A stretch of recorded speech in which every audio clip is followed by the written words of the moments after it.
Selamat pagi Bapak Ibu semua. Selamat datang di acara apa Mbak Cici? Aku suka menuturkan. Iya, jadi di bulan Maret ini giliran Komisi Kesehatan ya Mbak Cici. Betul. Dan topiknya apa Mbak Cici pagi ini?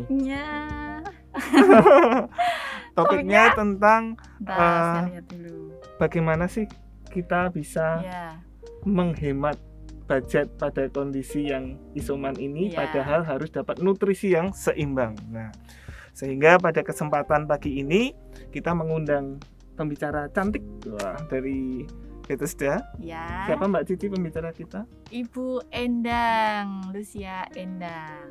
Spesialis gizi ya. Iya ya. Dari instalasi gizi. Instalasi gizi. Bu Endang, bagaimana kabarnya? Baik, sudah sehat. Kayaknya kita bertiga juga alumni ya Pak Adit ya. Iya, betul. Kita reuni, Bu. Kita reuni ya. Iya. Iya, Bu Endang. Ya, tapi sudah sehat semua ya Pak Adit. Mbak Titi juga sudah sehat ya. Puji Tuhan sudah sehat, Bu. Puji Tuhan sudah Pak sehat, Adit, Ibu. Wah, sudah masuk kerja. Iya, saya mulai besok sudah mulai kerja juga. Yeah. Puji Tuhan. Ini hari terakhir saya isoman. Jadi ini masih isoman ya, Bu? Ini hari terakhir penutupan. Okay, ya, makanya ini harus dirayakan. Ya, bersama dengan kita Bu Endang ini juga hadir yang sekarang ini dari Komisi Kesehatan. Ada Bapak Ibu di Komisi Kesehatan, ada Bu Nursewan, Bu Narni, Bu Thomas, Bu Usuma, dan banyak nanti akan gabung ya. Ya Mbak Cici, sambil menunggu ya, kira-kira kesulitan nggak dulu waktu isoman, kok dulu ya, kemarin ya? Apa kapan? Saya itu waktu isoman itu mencari nutrisi untuk isoman itu apa gitu, kesulitan nggak Mbak Cici?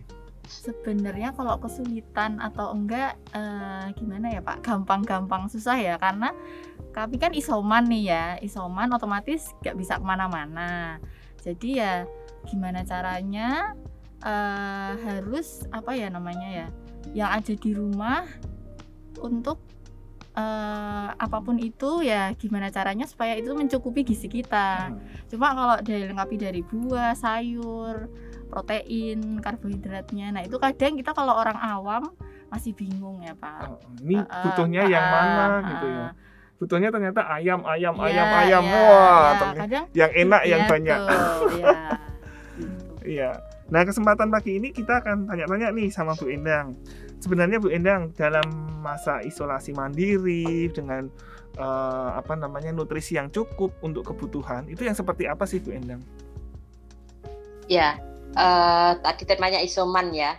Seperti yang disampaikan Mbak Titi itu kesulitannya adalah ketika kita memang harus berada di dalam rumah terus ya. Tapi kadang nah sekarang kasusnya memang yang kasus saat ini mudah sekali penularannya, sehingga hampir semua tetangga kita juga mengalami isoman juga ya. Kalau tidak semua mungkin istilahnya jogo-tonggo ya, saling memberi, saling mengantar, tapi juga kadang kan tidak sesuai dengan keinginan kita juga ya, tapi sudah bersyukurlah ada seperti itu. Nah, bisa dalam pengadaannya memang strateginya harus yang bergizi, yang baik, itu tidak harus mahal ya. Yang ada sederhana di sekitar kita itu juga sangat bergizi dan sangat dibutuhkan ketika kita dalam kondisi terpapar COVID ya. Di sini memang menyebabkan banyak perubahan dalam kehidupan sehari-hari. Nah, peranan gizi di sini sebelum, selama, dan setelah terjadinya paparan atau infeksi ini sangat penting sekali ya. Jadi untuk semuanya jangan dianggap bahwa ini hanya selama isoman aja, tetapi bagaimana kita menjaga, kemudian bagaimana setelahnya itu juga penting ya. Jangan udah pernah terpapar paling nanti bebas lagi. Ini Mbak Titi tadi ada remedi ya, akhirnya 2 kali. Ya, jadi inilah yang menyebabkan adanya infeksi ini, yang menyebabkan tubuh menjadi biasanya ada gejala demam, sehingga membutuhkan tambahan energi dan zat gizi lainnya. Itu poin yang harus kita perhatikan.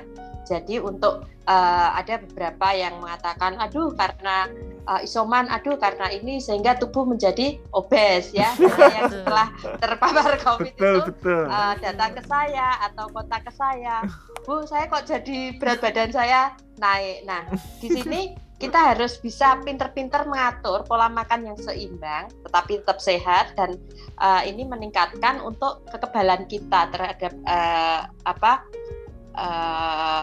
infeksi yang bisa menyerang kita, ya.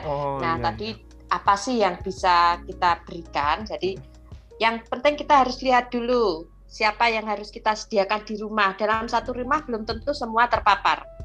Nanti ada strategi-strategi bagaimana penyiapannya. Kalau dari nutrisinya itu, jadi satu rumah bisa ada lansia, bisa ada anak-anak, bisa ada remaja. Tentu saja ini juga ada perbedaan kebutuhan. Usia menentukan kebutuhan, kondisi kesehatan, istilahnya faktor risiko. Mungkin ada yang faktor risiko penyakit tertentu, misalnya diabetes, kemudian dislipidemia, ya, kemudian mungkin ada ibu hamil. Nah, ini kan beda-beda. Tetapi kita harus, nah sekarang ada banyak, bisa dengan telemedicine dulu, bisa konsultasi. Oh, saya kebutuhannya baru bagaimana. Secara dasar harus memenuhi. Kita istilahnya ada pola makan, ya. Obat-obatan yang kita asup itu lumayan banyak, ya. Ada beberapa mereka yang terpapar itu mungkin ada vitamin, ada obat batuk, obat flu, obat panas, kemudian antivirusnya juga yang diminumnya lumayan banyak, karena saya juga dapat. Itu kan akhirnya bisa efek ke ini, ya, saking banyaknya obat untuk dokternya dulu, atau karena kita kadang kurang memperhatikan ini sebelum atau sesudah terus dimakan. Nih Pak Adit pakarnya, ya. Kita asal minum obat aja, sehingga mungkin dalam kondisi lambung kurang asupan, akhirnya lambung kita kena, ya. Nah, ini jangan sampai terjadi pengobatan tertentu kita malah terjadi hal yang lain karena faktor nutrisi yang tidak diperhatikan. Jadi betul-betul mana obat yang harus sebelum dan sesudah. Setelah itu jangan sampai perut kita kosong. Caranya adalah di sini ada pengaturan pola makan. Istilahnya kalau makan yang sehat ya 3 kali makan, ya, pagi, siang, sore. Terus di antara waktu makan tuh ada selingan. Selingan di antara waktu makan, misalnya antara makan pagi jam 7, terus makan siang jam 12, selingannya antara jam 10. Ya kita nggak harus saklek gitu, ya. Kemudian antara jam 12 sampai jam makan sore itu juga ada selingan. Ini untuk menjaga supaya supaya tidak ada lambung kosong, tidak terlalu penuh, tidak terlalu jangan kosong. Nah, ini strategi yang harus kita lakukan saat kita ini harus jangan ini pas sedia banyak makan yang banyak. Nah, nanti pas ini apa ya, istilahnya udah nandung. Iya.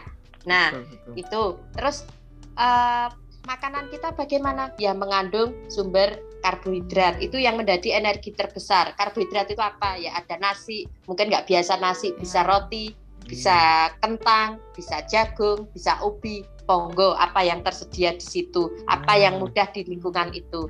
Kemudian sumber lauk, ya, ada lauk hewani, ada lauk nabati. Protein di sini sangat penting, ya, karena untuk satu perbaikan jaringan karena ada infeksi, kemudian untuk memenuhi penggantian sel-sel yang rusak, ya, terus juga untuk pertumbuhan kita, untuk anak-anak, ya, untuk ibu hamil juga harus ini. Apa sih yang lauk nabati? Bisa tempe, bisa tahu, ya, itu sangat penting sekali untuk kebutuhan tubuh kita. Kemudian lauk hewani apa? Yang murah meriah mungkin, ya, banyak, mesti di sekitar kita banyak. Telur. Ya, nanti pasti ada pertanyaan, setiap hari lihat telur gelundung gitu kan biasanya. Terus ayam, ikan, itu bisa, ya, itu sebagai sumber-sumber protein. Nah, diusahakan dalam setiap hari itu ada pergantian bahan makanan, pergantian masakan supaya tidak bosen, ya. Yang ditemui di rumah itu terus, makanannya itu terus, akhirnya bosen, asupannya kurang. Jangan sampai terjadi seperti itu. Baik. Nah, wah, itu jadi sekali, ya. Gimana Pak Adit? Komplit sekali Bu Endang penjelasannya. Oke, Bu. Ya, Bu Endang, ini dilanjut, enggak apa-apa. Mohon maaf. Setelah isoman, pada saat isoman ataupun tidak isoman, kadang persepsikan kalau untuk memenuhi gizi harus budget yang mahal, Bu Endang. Nah, sebenarnya cukup mahal apa sebenarnya nggak mahal atau sebenarnya mahal ya untuk Iya. memenuhi gizi? Gimana Mbak Cici? Ya, itu pilihan saja dan tergantung dengan kantong kita juga ya. Tapi kenapa kita harus yang mahal-mahal ketika tidak harus yang mahal tapi itu udah gizinya udah bagus ya. Tadi kalau lepas, kalau obat memang subsidi mungkin dari yang ke setempat sudah ada, mungkin dari puskesmas, dari Kemenkes ya, obat-obatannya juga bagus juga ya, sudah bagus-bagus. Kemudian kita ke makanan ya, makanan ada mungkin dari istilahnya jogotongo juga ada dalam bentuk makanan atau bahan makanan. Nah kita kalau strategi misalnya yang kita bisa terapkan, misalnya kita juga pesan ke mungkin kita udah punya langganan selama ini ya, belanja bahan-bahan makanan yang kira-kira kita harus memikirkan semuanya ya, nggak harus mahal. Misalnya seperti telur itu kan nggak terlalu ini banget saya rasa, semua bisa bagus ya, menjangkau ya, yang sumber protein tadi. Kemudian ikan yang di sekitar kita ya, bisa nila, bisa lele ya, bisa apa yang banyak di sekitar kita itu banyak ya, ikan-ikan tawar ya, gurame ya, mungkin gurame agak mahal ya. Kembung. Kemudian ikan kembung juga laut. Terus modifikasi resep nanti ya, mainnya modifikasi resep. Tempe tahu itu kan sumber protein juga Pak Adit. Apa Bu? Ya. Tempe tahu. Oh, tempe tahu. Tempe dan tahu. Oh ya. Ya, itu kan sumber protein, itu bisa dikonsumsi juga. Nah, banyak yang kadang gini, selama ini kita harus paling enggak telur 3, iya betul, susu, nah seperti itu. Sebenarnya itu ke pemenuhan kebutuhan proteinnya Pak Adit. Oh iya. Pemenuhan protein. Kalau kita tadi yang saya sampaikan ada makanan pokok, ada lauk, ada sumber sayuran, kemudian buah.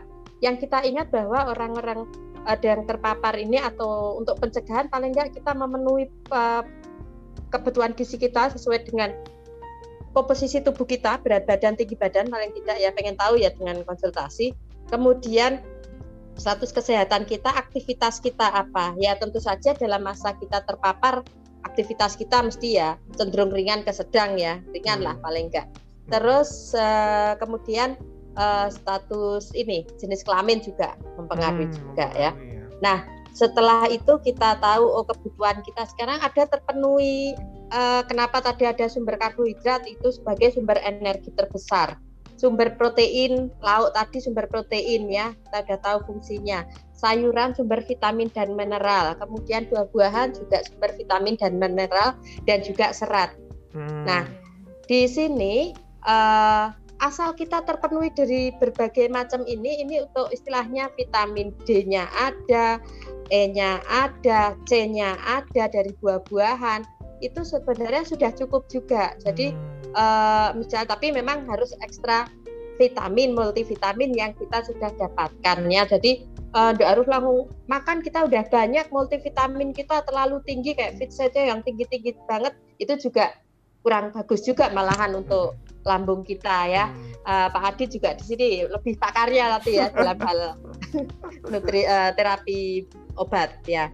Nah di situ yang kita perlu perhatikan ketika kita nggak ada gangguan makan, asupan kita juga cukup, sumber setiap kali makan ada lauk, terus di antara selingan kita juga bisa ada selingan yang bisa kita asup, itu sudah cukup, nggak harus misalnya proteinnya harus sekian. Memang ada penambahan protein seperti di kebutuhan biasanya, wong dietnya namanya tinggi kalori tinggi protein. Misalnya sehari biasanya 60 gram protein, itu bisa dengan makan yang sehari-hari kita, dengan ada penambahan protein mungkin kebutuhannya biasanya 1 gram per kilogram berat badan, misalnya saya dengan berat 50, dengan protein kebutuhannya 50, dengan sehari-hari yang saya asup 50, ketika saya terpapar kemarin ada tambahan kebutuhannya jadi 1,2 gram per kilogram berat badan, sehingga ada tambahan sekitar 6 gram. Mungkin saya gampangnya langsung tambah telur 2, misalnya gitu, karena dalam satu telur, butir telur putihnya itu mengandung kurang lebih 3 gram protein. Seperti itu Pak Adi. Jadi kita atau pakai susu. Susu bisa ya? Sama ya. Susu. Nah, susu itu kan juga kandungan proteinnya, kalsiumnya ya. Itu yang sangat diperlukan juga untuk tubuh kita. Tidak harus susu-susu yang mahal. Secara standar susu itu udah memenuhi kebutuhan gizi. Hanya memang sifatnya kalau untuk anak-anak itu susu yang mahal itu bikin gemuk, susu yang murah itu nggak bikin gemuk gitu ya. Kalau susu-susu yang sudah dimodifikasi, ada yang mudah cepat meninggalkan lambung sehingga anak kan mudah lapar lagi. Akhirnya badan cepat gede seperti itu. Bu, Gitu. tanya Bu, ini kan berdasarkan pengalaman nih saat kita isoman kan kadang ada waktu dimana kita tuh nafsu makannya berkurang nih. Padahal gizi itu kan paling nggak harus ada protein, karbohidrat, buah kayak gitu. Itu gimana Bu cara mengatasi supaya yang kurang nafsu makan itu atau paling nggak tuh terisi makanan apa yang supaya kita tuh nggak jadi lemes dengan tanpa makan itu Bu? Ya betul. Ya jadi itu saya ngalami sendiri ya Mbak Titi. Betul.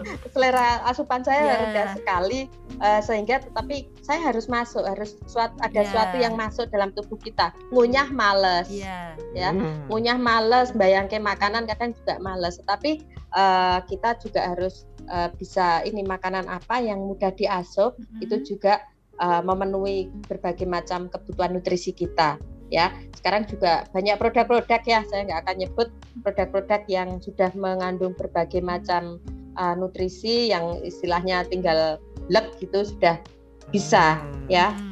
Memang di susu itu bisa membantu sekali, tapi ada yang di pikirannya kalau yang susu yang tinggi laktosa itu kan jelas kadang tubuh ada yang tidak cocok, intoleran ya, sehingga terjadi diare. Ya cari yang tidak mengandung laktosa. Atau misalnya ini telur tadi, telur itu bisa direbus kemudian dibikin puding itu juga bisa. Atau dibikin jus. Wah, kayak camilan berarti ya. Bikin jus, jadi caranya ya udah direbus dulu. Tapi memang kalau kita yang bikin, kita yang minum itu tidak bisa. Paling enggak ada yang lain. Ditambah stroberi atau pakai lemon itu enak. Jadi kebutuhan protein kita terpenuhi, kebutuhan VC kita terpenuhi. Gitu. Itu enak. Silakan nanti dicoba. Baik. Itu sama kuningnya atau putihnya atau aja Bu? Atau misalnya sama kuningnya? Putihnya aja. Kuningnya nggak usah. Kayak ya. Putihnya aja. Wah, terima kasih Bu Endang tipsnya. Ya, Bu.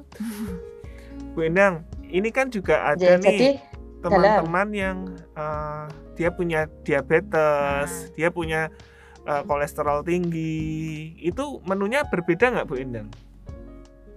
Ya, kita bisa menyiapkan dalam satu keluarga misalnya kok ada 3 atau 4 anggota keluarga dengan model menu-menu yang atau dengan riwayat yang berbeda. Ada yang diabetes, ada yang dislipid, ada yang sehat-sehat saja. Ya, kemudian ada yang mungkin anak-anak. Nah, kita ambil menu yang sekiranya bisa diasup oleh semua anggota ini. Jadi kita nggak harus nyiapin 4 macam. Betul. Nyiapin 4 macam, mau 1 macam aja udah tubuh lemes ya. Betul. Pengennya tiduran. Tapi kalau kita nuruti tiduran terus itu malah nanti tambah lemes ya. Paling nggak olahraga kecil itu juga tetap harus dilakukan ya. Karena di sini akan melancarkan pembuluh darah kita, kemudian juga semangat kita akan semakin tinggi dengan olahraga. Itu jelas, silakan praktekkan nanti. Nah, penyediaan mana yang bisa diasup oleh semuanya. Tadi kunci di anak kecil dulu. Anak kecil jangan diminta untuk menyesuaikan makanan orang dewasa dari bentuknya, misalnya ya. Satu, dari bentuknya mungkin dibuatkan lauk yang sampai lunak. Atau itu bisa dicincang, misalnya ayam bisa dicincang atau bikin di bentuk rolade nanti tinggal masak apa atau dimakan begitu aja. Nah, yang bentuk rolade tadi misalnya untuk yang dislipidemia tinggal kukus saja, dalam bentuk kukus saja. Kemungkinan kalau yang untuk makan biasa ditambah digoreng. Kemudian untuk yang diabetes bisa ambilkan yang kukus saja karena orang diabetes tidak hanya masalah pengurangan ke sumber-sumber karbohidrat murni, tetapi pemakaian konsumsi minyak juga harus dibatasi. Nah, ini juga kebetulan juga sekarang langka minyak ya.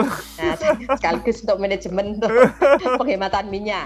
Kalau mahal tapi masih ada barangnya masih penting ya. Udah mahal barangnya susah. Berarti malah rebus aja ya. Direbus aja. Iya. Oh, oke. Berarti satu bahan tapi cara bentuknya ya Bu, penyajiannya ya Bu, ya. Iya, tadi satu bahan misalnya ayam, dibikin rolade ayam toh. Iya. Untuk yang si anak-anak mau digoreng atau hanya cukup sudah dalam bentuk kan udah diolah dalam bentuk jadi rolade. Untuk yang anak-anak tinggal pakai itu, dibuat ke saus sendiri ya dari tomat, bawang bombay dan sebagainya, atau dibikin bumbu asam manis atau dibumbukan bumbu saus tiram ya buat sendiri ya. Nah itu juga akan melatih untuk kita berinovasi, kreativitas. Mungkin selama ini orang kepepet muncul ilmu kadang karena kepepet juga kan. Nah dalam hal masak juga seperti itu.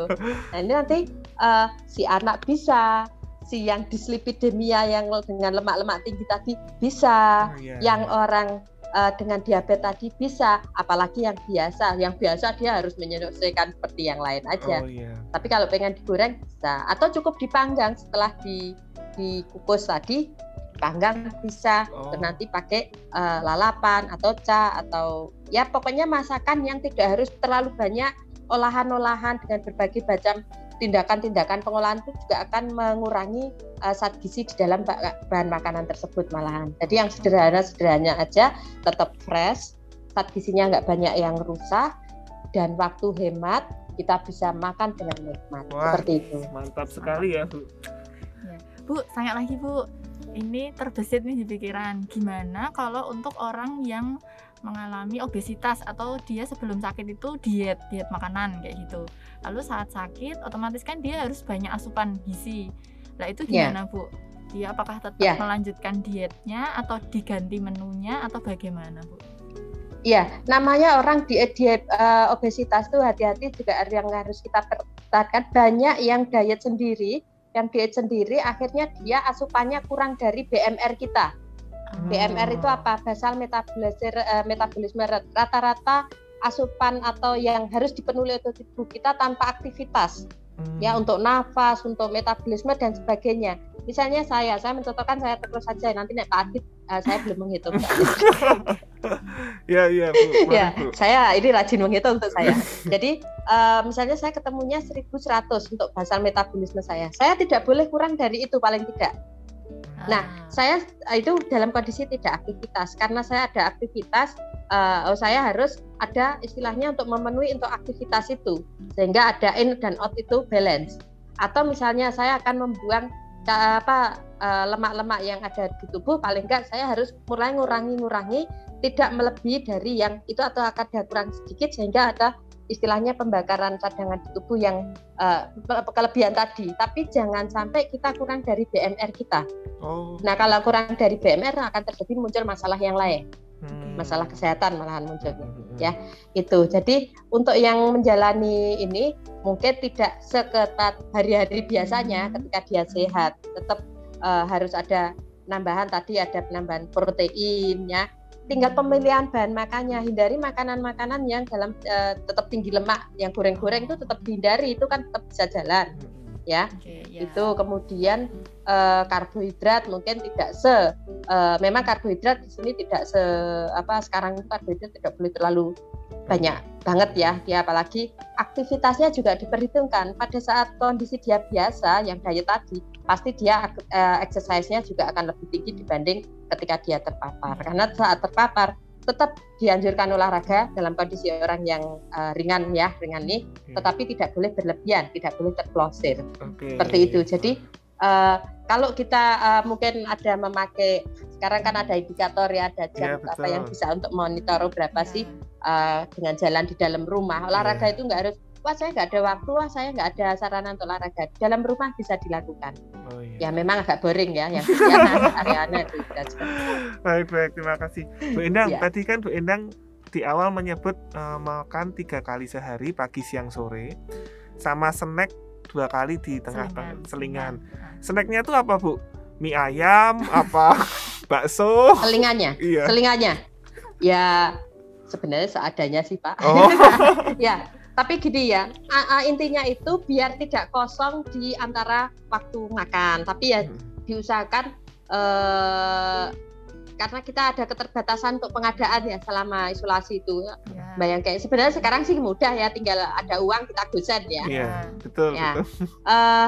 usahakan kalau di dalam saat makan itu asupannya belum cukup, saat makan utama, nah di antara selingan itu bisa untuk menambah kekurangan saat makan utama tadi. Makan utama itu yang makan pagi, siang, sore itu. Ketika dia kurang, misalnya, kok dia pas makan lauknya kurang. Ya, tadi kan ada tanda petik, ada penambahan protein. Ternyata proteinnya nggak masuk semua. Di selingan itu usahakan makanan atau snack yang ada proteinnya. Mungkin gampangnya susu atau telur rebus. Tadi pertanyaan kenapa aku di telur karena dia mudah juga penyediaannya. Penyiapannya juga mudah ya, tinggal direbus aja, atau tadi dibuat puding satu rumah bisa, atau dibuat jus, atau di bentuk rolade dicampur, dimix dengan setiap bikin rolade itu sebenarnya kandungan telurnya kan udah ada, putih telur dibuatnya.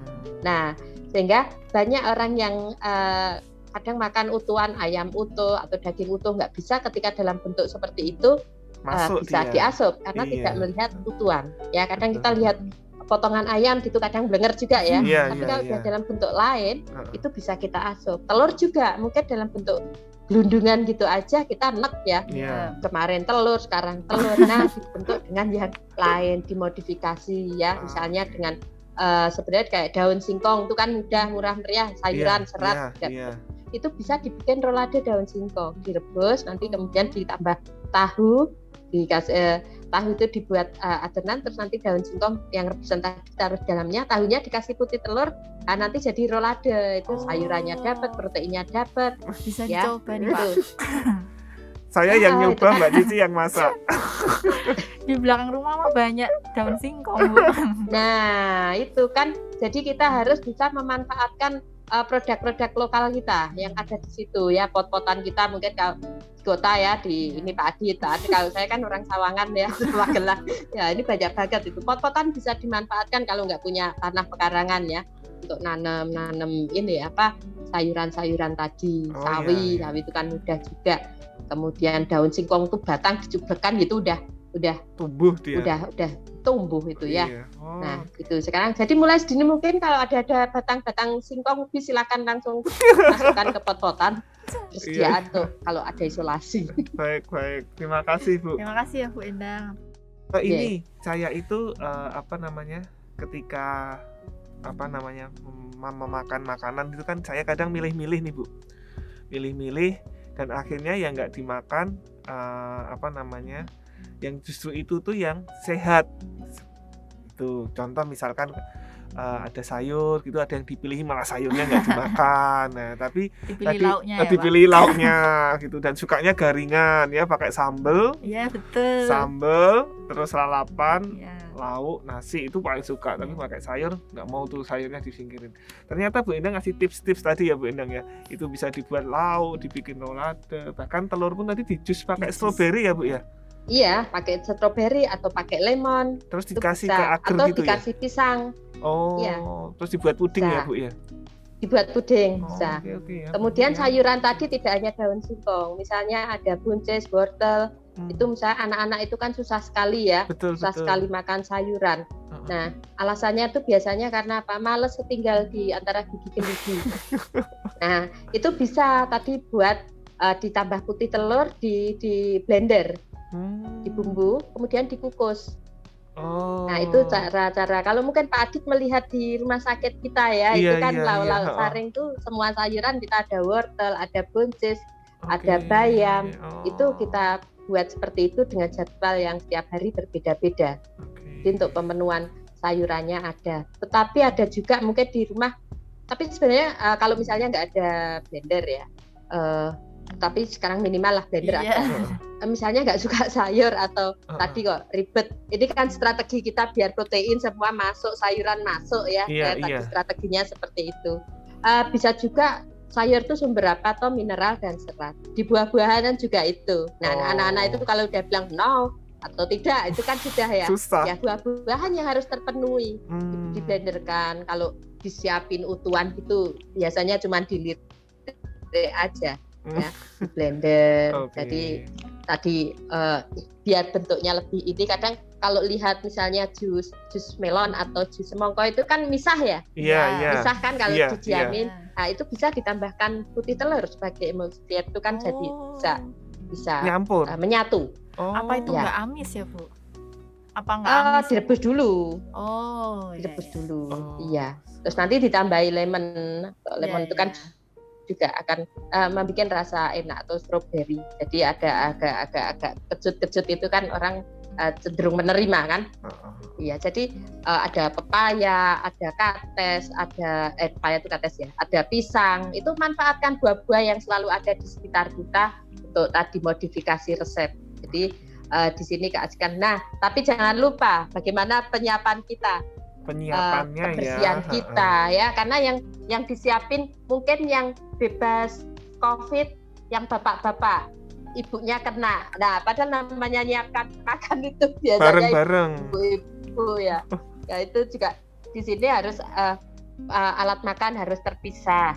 Kemudian diusahakan megang-megang jangan dengan tangan telanjang, pakai pembungkus plastik, nggak harus yang itu ya, pembungkus plastik. Kemudian harus pakai entong, jangan langsung ambil makanan langsung gitu saja. Boleh. Kemudian masker itu harus pakai terus. Setiap mau megang apa ya, kebersihan tangan dulu, karena nanti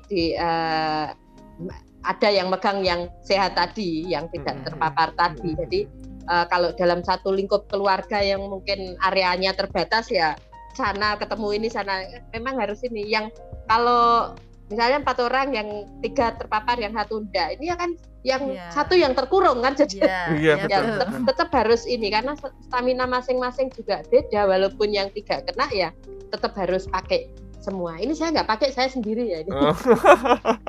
Ya karena sendiri ya Bu ya. Baik. Ya Bu Endang, ini menarik sekali ya pembicaraan tentang gizi kita jadi ini. Tahu nih Pak. Ya, nggak selesai nih kayaknya. Kalau continue. Betul. Ini Bu Endang, kalau minuman itu susu itu apakah sampai 3 kali sehari Bu? Katanya semakin banyak minum susu semakin sehat. Enggak ya Bu ya? Ya, enggak juga Pak. Tadi kembali lagi ke kebutuhan kita kebutuhan ya Bu ya. Kebutuhan protein kita. Kalau gampangannya ya, misalnya kita udah makan pagi, siang, sore, lauk pauknya sudah ada, itu kan kebutuhan normal kita. Nah, ada tambahan di antara waktu makan itu bisa dilakukan siasat penambahan protein, bisa telur, bisa susu. Ketika makan kita udah terpenuhi kebutuhan, untuk nambahnya ya tidak harus diperbanyak susu terus, nanti malah makanan yang lain nggak masuk. Kemudian berlebihan, nanti juga tadi pertanyaan Mbak Titi, setelah isoman terjadilah obesitas.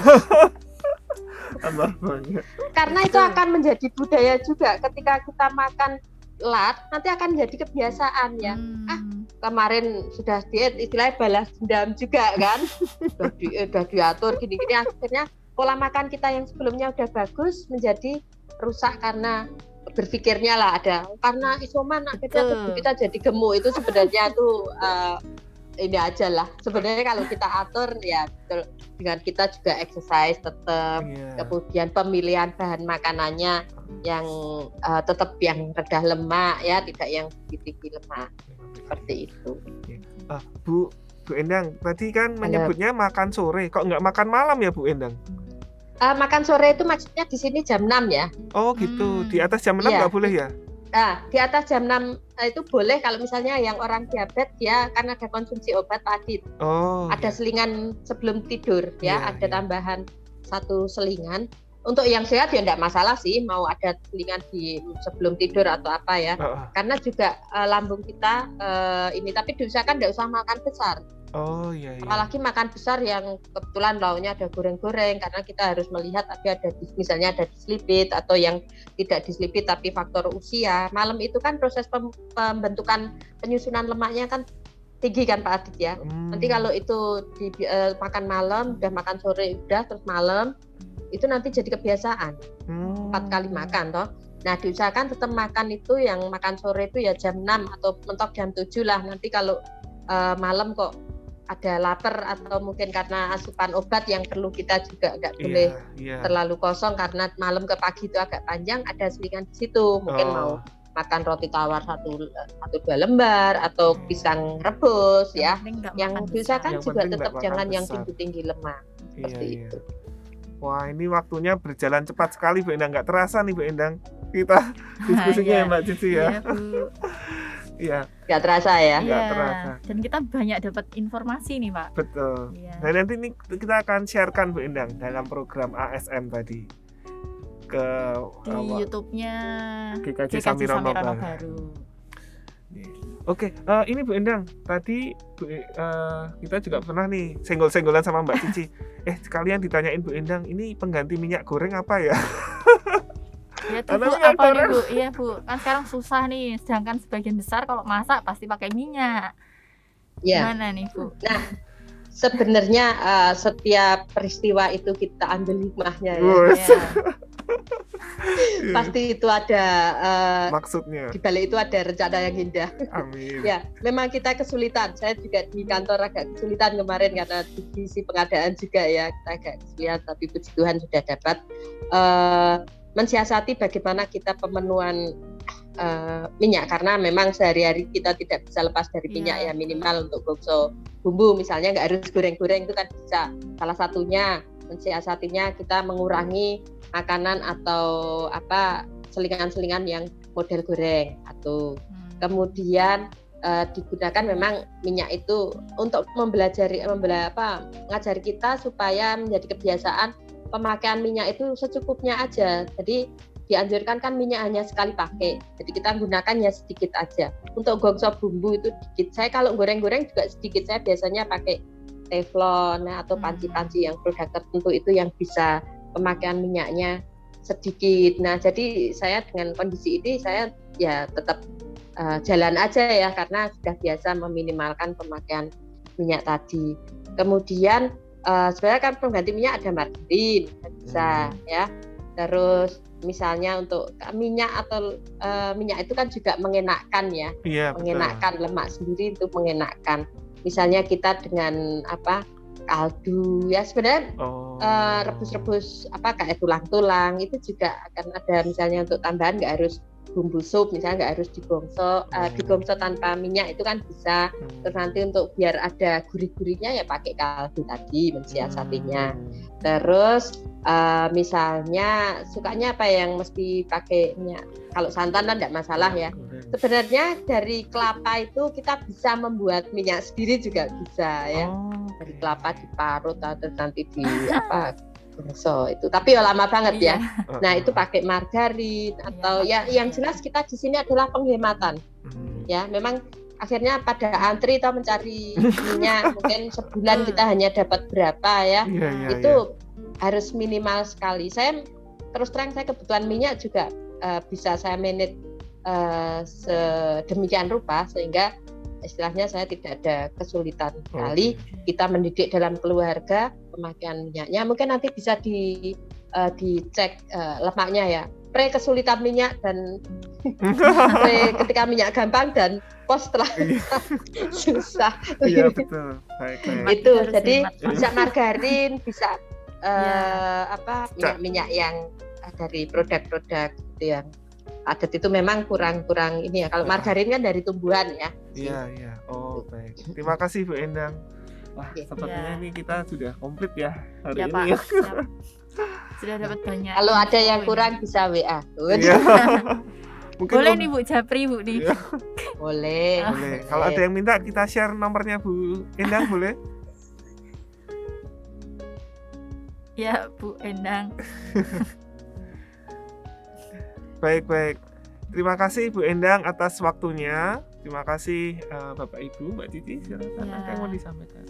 Cukup sih Pak, kita bersyukur sekali Bu Endang, Mbak Cici dan juga GKJ Samirono Baru yang memfasilitasi program Aku Suka Menuturkan, dan tema bulan Maret ini adalah menu sehat, budget hemat dikala isoman. Semoga pandeminya segera berlalu. Meskipun Amin. besok misalkan berubah menjadi endemi, tetap 5M ya Bu Endang ya. Harus memakai masker, menjaga jarak, kemudian mencuci tangan, mengurangi kerumunan. Satu lagi apa Mbak? Udah 5 kan Pak? Udah 5 ya. Makan yang bergizi. Iya. Oke. Betul. Iya. Mungkin itu Bu Endang. Terima kasih atas waktunya Bu Endang. Terima kasih. Semoga apa yang kita diskusikan tadi bisa bermanfaat bagi kita semua. Terima kasih. Amin. Terima kasih. Ya. Selamat siang. beraktivitas. Terima Dan kasih. memberkati Selamat kita siang. semua. Mari Bapak Ibu Iya. semua.